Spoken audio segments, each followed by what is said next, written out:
Welcome to Sudha's kitchen. ఈ వీడియోలో పండుగప్ప ఇగురు తక్కువ మసాలాతో ఎంతో రుచిగా ఉండేలా ఎలా ప్రిపేర్ చేయాలో చూపిస్తానండి. మీరందరూ తప్పకుండా ఫాలో అవ్వండి. టేస్ట్ చాలా బాగుంటుంది. చేపలన్నిటికంటే పండుగప్ప చేప ఇగురు చాలా టేస్ట్గా ఉంటుంది. మీరు ఇలా నేను చూపించిన ప్రొసీజర్ ఒకసారి ట్రై చేసి చూడండి. ముందుగా చేప ముక్కలని ఉప్పు మజ్జిగ వేసి కడుక్కుంటే నీచు వాసన ఉండదు. ముందుగా దీనికి మసాలా రెడీ చేసుకోవాలి.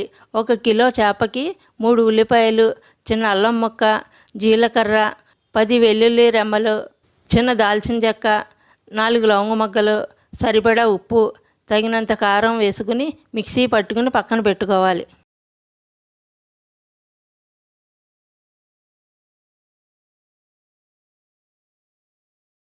పొయ్యి పైన బాండీ పెట్టి నూనె పోసి దాల్చిన చెక్క, లవంగ మొగ్గలు, వెల్లుల్లి రెమ్మలు 10, జీలకర్ర, పచ్చిమిర్చి, కరివేపాకు వేసి 5 నిమిషాలు వేగనిచ్చాక మిక్సీ పట్టిన మిశ్రమం వేసి గోల్డ్ కలర్ వచ్చే వరకు వేయించి కడిగి పెట్టుకున్న చేప ముక్కలను వేసి 5 నిమిషాలు నూనెలో మగ్గనివ్వాలి.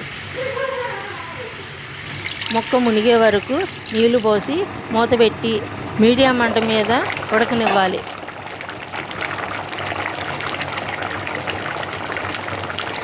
ఇంకా గరం మసాలా ఏమీ అవసరం లేదు. గరిటెతో కలపకుండా గిన్నె కుదపాలి. ఇలా దగ్గరికి వచ్చాక కొత్తిమీర వేసి దించేయటమే.